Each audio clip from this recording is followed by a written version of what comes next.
It began at 5:12 a.m. A jolt so powerful it threw people from their beds. Windows shattered. The earth itself screamed. But the real terror? It didn't come from the ground. It came from what followed. The fire that would consume one of America's proudest cities. This is the story of the day San Francisco burned, and how it was reborn from ashes.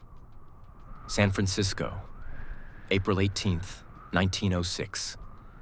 A city of 400,000 people, glittering with wealth and ambition. Ships lined the bay, merchants shouted in the markets, and the air buzzed with progress. But beneath the city, a fault line stretched, silent, ancient, and ready to wake. At 5:12 a.m., it did. The ground heaved for nearly a full minute, the kind of minute that feels like forever.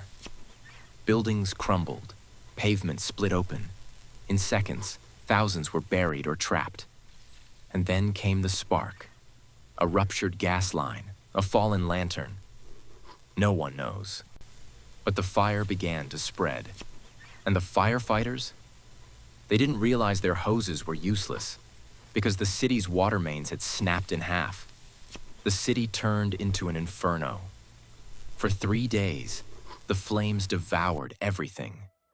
Men dynamited buildings to slow it down, but the explosions only fed the fire with more debris.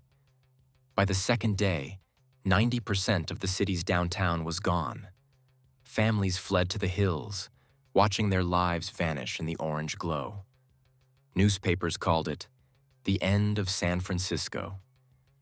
Yet amid the chaos came courage. Doctors set up field hospitals in the streets. Nuns carried the wounded. A teenage girl, later known only as the girl with the bucket, spent hours carrying water to rescue strangers she'd never met. She never gave her name. When the flames finally died, more than 25,000 buildings were gone. Half the city was homeless, but the people refused to leave. They built tents, shared food, and began again. Right there, on the ashes. In less than a year, banks reopened. By 1915, the city hosted the World's Fair, a global symbol that San Francisco was alive again. The earthquake had destroyed the city's walls, but it revealed something unbreakable: its spirit. In every disaster, there's a moment, a 5-second window, when people decide who they'll be. San Francisco chose to fight, to rebuild, to turn tragedy into transformation.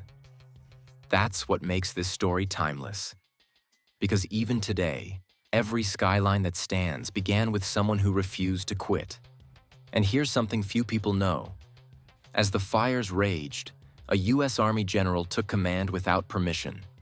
He ordered his troops to protect the people, not the buildings. Historians later said that decision saved thousands of lives. One man, one act in chaos can change the story of an entire city. Out of the ashes of 1906, San Francisco rose again, stronger than before. If this story moved you, subscribe for more real stories that shaped our world. Because history isn't just the past, it's a mirror of who we are.